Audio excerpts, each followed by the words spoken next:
नमस्कार। कैसे हैं आप सभी? अच्छे होंगे।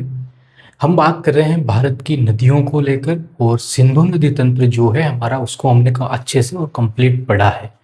आज हम बात करेंगे गंगा नदी तंत्र को लेकर और इस नदी को लेकर हमारी एक क्लास हो चुकी है जिसमें हमने यहाँ के प्रयागों को समझा। गंगा नदी के उद्गम को लेकर हमने बात की कि हिमालय से निकलने वाली एक धारा है जिसके साथ काफ़ी सारी नदियाँ मिल जाती है। काफ़ी आगे जाने के बाद भागीरथी नदी से ये मिलती है और वहीं से इसका नाम गंगा पड़ जाता है और ये असली गंगा बन के बहने लगती है। हमने काफ़ी डिटेल में और काफ़ी अच्छे से हमने समझा है। आज की हमारी क्लास में हम आगे बढ़ेंगे और गंगा नदी की मुख्य जो बातें हैं, जो विशेषताएं हैं, जो एग्ज़ाम में पूछी जाती है, हम उनको लेकर चर्चा करेंगे। तो आपका काम है कि आप पूरी देखिए, आपको जहाँ पे भी डाउट लगे आप क्वेश्चन छोड़ दीजिए, कमेंट कीजिए, पूछिए। आप जितने ज़्यादा क्वेश्चन पूछेंगे आपके लिए उतना बेहतर होगा। आज की हमारी क्लास में गंगा नदी का मार्ग प्रमुख राज्य किन राज्यों से होकर गुजरती है और कुछ जानकारियाँ जो हमारी पिछली क्लास में छूट चुकी थी उनको लेकर हमको बात करनी है। तो शुरू करते हैं हमारी क्लास को। ध्यान से देखिए, सबसे पहले पॉइंट पे हमने लिखा है देवप्रयाग, हरिद्वार। ये देवप्रयाग हरिद्वार में कौन कौन सी नदियां आके मिलती है, अलकनंदा के साथ कौन सी नदियां आके मिलती है, आप कमेंट में आंसर दीजिए। पिछली क्लास में काफ़ी डिटेल में बात की थी। हरिद्वार का नाम क्यों लिखा गया? हरिद्वार का नाम इसलिए लिखा है हमने, और ये एक स्थान है जहाँ से गंगा नदी मैदानी भागों में प्रवेश करती है। अब तक हम पढ़ते आए कि हरिद्वार कहाँ पे स्थित है, तो आप कहोगे उत्तराखंड में स्थित है। हरिद्वार एक भावनात्मक केंद्र है, भगवान वहाँ पे मंदिर बना हुआ है, ठीक है, सब है। लेकिन सबसे शानदार विशेषता नदी को लेकर अगर कोई है तो हरिद्वार के बाद ये नदी मैदान में प्रवेश करती है, एक मैदानी रूप हमारे सामने निकल के आता है। तो क्या उससे पहले मैदानी रूप में नहीं थी? नहीं थी। इससे पहले ये नदी पहाड़ों में बह रही थी और इससे काफ़ी सारी धाराएं आके मिलती रही वहाँ पे, और फिर एक बड़ी नदी बनती है और असली गंगा हमारे सामने मिलती है। लेकिन ये देवप्रयाग हरिद्वार से मैदानी भाग के रूप में बहने लगती है। गंगा नदी को स्वच्छ नदी भी माना जाता है। इसका कारण क्या है? बैक्टीरियोफेज, एक विषाणु पाया जाता है, विषाणु, बैक्टीरिया पाया जाता है जिसका नाम है बैक्टीरियोफेज।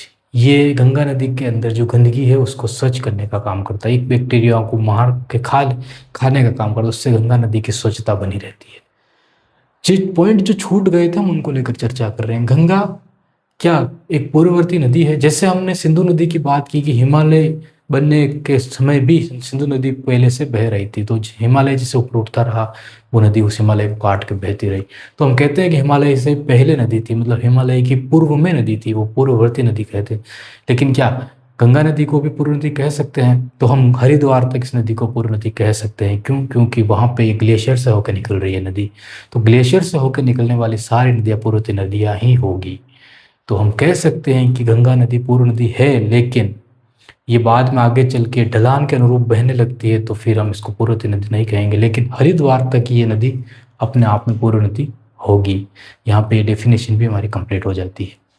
भागीरथी नदी पर टिहरी के पास एक भील गंगा नदी आके मिलती है और वहीं पे सबसे ऊंचा टिहरी बांध बना हुआ है। ये फैक्ट भी हमारी पिछली क्लास में छूट गया था, तो ये हमने लिख दिया कि भागीरथी नदी पर एक टिहरी बांध बना हुआ है, जो वहाँ पे भीलगंगा नदी आके मिलती है, वहाँ से ये चीज़ें शुरू होती है। गंगा नदी का मार्ग और प्रमुख राज्यों को लेकर हम बात करते हैं, तो एक बार इन पॉइंट को उतार लीजिए, फिर आगे बढ़ते हैं।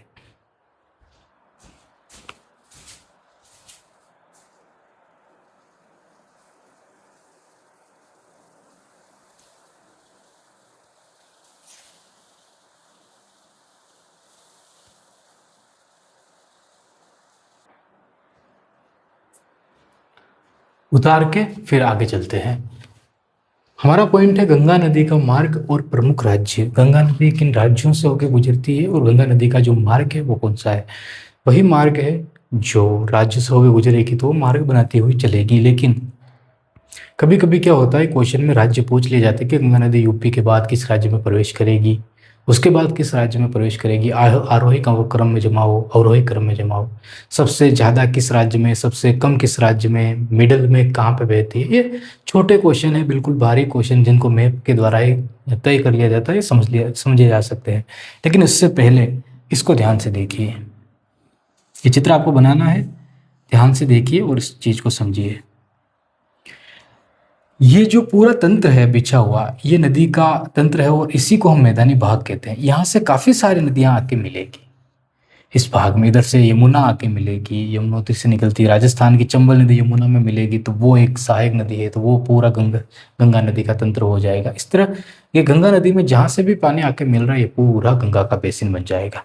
तो यहाँ पे इस चीज़ को नोटिस करना और समझना, ये है मील गंगा नदी और यहाँ पे टिहरी बांध बना हुआ है।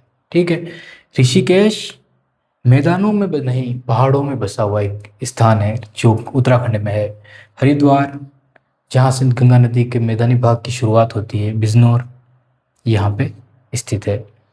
यहाँ पे बिहार, यहाँ पे साहिबगंज, पद्मा, कोलकाता, हुगली और ये फरक्का। ठीक है, फरक्का से दो नदियाँ मुड़ जाती है। अब इनको समझते हैं डिटेल में। सबसे पहले तो जो लेंथ है इस नदी की वो है 2525 किलोमीटर टोटल लंबाई गंगा नदी की। ये 5 राज्यों में होकर बहती है, मैदानी भाग में होकर ये बहती है राज्यों, इसीलिए तो इस पूरे क्षेत्र को गंगा नदी का मैदान कहा जाता है। गंगा तंत्र तो नदियां हैं गंगा नदी की इस तरह।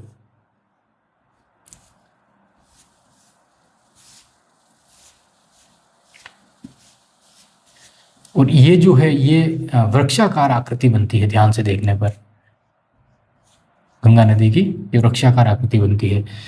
तो इसको हम कहते हैं कि वृक्षाकार आकृति बनाती है। गंगा नदी एक तंत्र है जो किस प्रकार की आकृति बनाएगा, तो वृक्षाकार आकृति बनाएगा। दूसरी चीज है कि ये बिल्कुल मैदान जो है वो बिल्कुल समतल मैदान है, ऐसे पहाड़ों से तीव्र गति से बहने वाली नदियां नहीं है, ये बिल्कुल समतल मैदान है। तो नदी बह रही है, आगे थोड़ी भी ऊंची जगह आई वो नदी अपना रास्ता मोड़ देगी, उधर कोई ऊंची जगह नदी अपना रास्ता मोड़ देगी।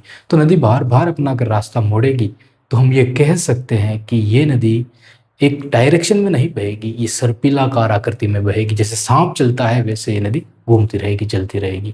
तो एक समतल जगह है, थोड़ी भी ऊंचाई आई रास्ता बदल देगी। इसकी भी हमने चर्चा की है, लेकिन सबसे पहले हम बात करते हैं उत्तराखंड को लेकर। उत्तराखंड में इस नदी का जन्म होता है। 5 नदियां 5 प्रयाग बनने के बाद इसको गंगा कहा जाने लगता है, जिसकी चर्चा हमने की। गंगा नदी का जन्म पहाड़ों से होता है, कहाँ से एक्चुअली में निकलती है नहीं पता है, लेकिन 5 नदियां मिलती है, उसके बाद इसमें काफ़ी सारा पानी और एक बड़ी जलधारा के रूप में आगे बढ़ती है, वहाँ से इसको गंगा कहने लगते हैं। यूपी सबसे लंबी दूरी तय यूपी में करती है, ये बिजनौर जिले में प्रवेश करती है, और ये हमने यहाँ पे बिजनौर इसीलिए लिखा था।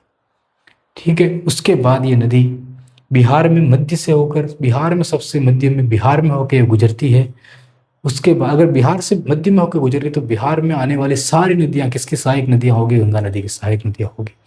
केवल साहिबगंज की सीमा को छूती है वो आगे बढ़ती है, ये झारखंड के अंदर, झारखंड में केवल साहिबगंज की सीमा को छूती है और ये नदी आगे बढ़ जाती है। ठीक है, उसके बाद पश्चिम बंगाल के अंदर गंगा नदी का अंतिम पड़ाव होता है और फिर बांग्लादेश में प्रवेश कर जाती है। लेकिन उससे पहले आपने सुना होगा नाम कलकत्ता का, और वहाँ के उसके किनारे से होकर नदी गुजरती। कलकत्ता किस नदी के किनारे बसा हुआ है, हुगली नदी के किनारे। इसी गंगा नदी की एक सहायक नदी 2 धाराओं में टूटती है, एक धारा इधर चली जाती है, एक धारा इधर चली जाती है। तो इस धारा को तो हुगली नदी कहते हैं, इधर जाती है ये गंगा नदी की मुख्य धारा होती है, और जैसे ही बांग्लादेश में प्रवेश करती है इसका नाम पद्मा पड़ जाता है। और उधर से एक नदी और आती है ब्रह्मपुत्र नदी, जो यहाँ पे आके इससे मिलती है, जिसकी चर्चा हम नेक्स्ट क्लास में करेंगे। पश्चिम बंगाल गंगा का अंतिम पड़ाव होता है। ढाल 1800 किलोमीटर की दूरी तय करती है ये नदी। कहाँ से विसर्प बनाती है, मतलब सर्पिलाकार आकृति बनाती है। प्रयागराज से लगाकर हल्दिया सबसे लंबा आंतरिक जल मार्ग है ये। पश्चिम बंगाल तक ये जो दूरी तय करती है इसमें मात्र 300 मीटर की गहराई देखने को मिलती है। जो हिमालय 6000 मीटर ऊंचाई रखता है, इसका ढलान क्षेत्र जो अगर इतना लंबा हम देखें तो मात्र 300 मीटर का है। इससे हमको पता चलता है कि काफ़ी समतल मैदान है, ये बिल्कुल ही समतल मैदान है। ठीक है, तो ये जानकारी गंगा नदी को लेकर, गंगा मार्ग और प्रमुख राज्यों को लेकर थी। कैसी लगी जानकारी, इसको मैप में ध्यान से देख लीजिए एक बार। यहाँ पे ये म्यांमार है, म्यांमार तक नहीं पहुँचती है, बंगाल की खाड़ी में यहाँ पे मिल जाती है। बंगाल की खाड़ी बांग्लादेश में होकर बंगाल की खाड़ी में मिल जाती है। ये जो हिस्सा है ये इंडियन प्लेट है, इसका काफ़ी सारा ढाल इधर है, तो काफ़ी सारी नदियाँ इधर आती है, काफ़ी सारी नदियाँ इधर चली जाती है, काफ़ी सारी नदियाँ इधर चली जाती है। तो हम कह सकते हैं कि यहाँ से एक उभरा हुआ भाग है, तो इधर जाने वाली सारी नदियाँ गंगा की सहायक होगी, तो पूरा गंगा तंत्र होगा अपना आप में और बहता है। राजस्थान की काफ़ी सारी चंबल नदी इसमें आके मिलती है। चंबल की, काली सिंध, पार्वती, काफ़ी सहायक नदियों का पानी भी इस गंगा नदी में पहुंचता है, लेकिन डायरेक्ट नहीं, यमुना नदी के किनारे से पहुंचता है। यहाँ से नदी निकलती है और यहाँ पे हम आगे आने वाली क्लासों में गंगा की सहायक नदियों को लेकर बात करेंगे, जिसमें भी काफ़ी डिटेल में और सारी ढलानों को लेकर हम चर्चा करेंगे। आज की क्लास अगर अच्छी लगी हो कमेंट करके हमें जरूर बताना। बहुत बहुत धन्यवाद आपका।